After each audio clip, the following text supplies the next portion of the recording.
Jigarlar, bugun bilasizlar, o'yin kuni. Jamoamiz Real Madrid Atletico Madridga qarshi Bernabeu stadionida maydonga tushadi. Xudo xohlasa Real Madrid bugun Atletico Madridni yutish kerak. Plan bo'yicha shunaqa. Chunki meni taxminim Atletico Madridga уже La Liga kerak emas deb o'ylayapman. Chunki chempionlik poygasidan ancha uzoqlashib ketgan. Realdan 9 ochko orqada, Barselonadan ham ancha-muncha ochko orqada mana turnir jadvali. O'zingizlar ko'rib olinglar. Atletico Madrid bu o'yinga emas, ko'proq Chempionlar Ligasida bo'lib o'tadigan o'yinga e'tiborni qaratsa kerak. Shuning uchun sal tejamkorlik bilan futbolchilarni ayagan holatda Realga qarshi o'ynasa kerak deb o'ylayapman. Bu shunchaki taxmin jigarlar. Jamoamiz Real Madrid xudo xohlasa yutish kerak bugun. Realda bo'lsa La Ligada ham imkoniyati bor. Chempionlar Ligasida ham imkoniyati bor. Ikkalasini baravar olib ketish kerak.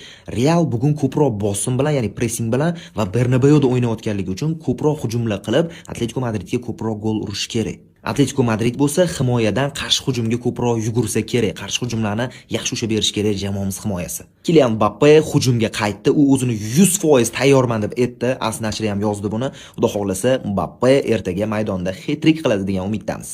Har doimgidek eslatma, Zo'r TV telekanalida bu o'yinni olib berishadi. Agar televizorda ko'rishga imkoniyati yo'q bo'lsa, Instagram opisiyaniyam tagida Telegram kanal bor. O'sha Telegram kanalda jonli efir silkasini tashlab beramiz. Bugungi o'yinni juda ham ko'p odamlar kuzatadi. Barselona muxlislari ham kuzatadi, chunki bu jamoa bilan Barselona bir emas, ikki emas, 3 marta to'qnash keladi. Birinchisi La Liga hamda ikkitasi Chempionlar Ligasida. Barselonaga omad, Atletico Madridni yutinglar, Chempionlar Ligasi finaliga chiqinglar va finalda El Clasico ko'ramiz degan umiddamiz. Bunaqasi tarixda bo'lmagan, umuman bo'lmagan.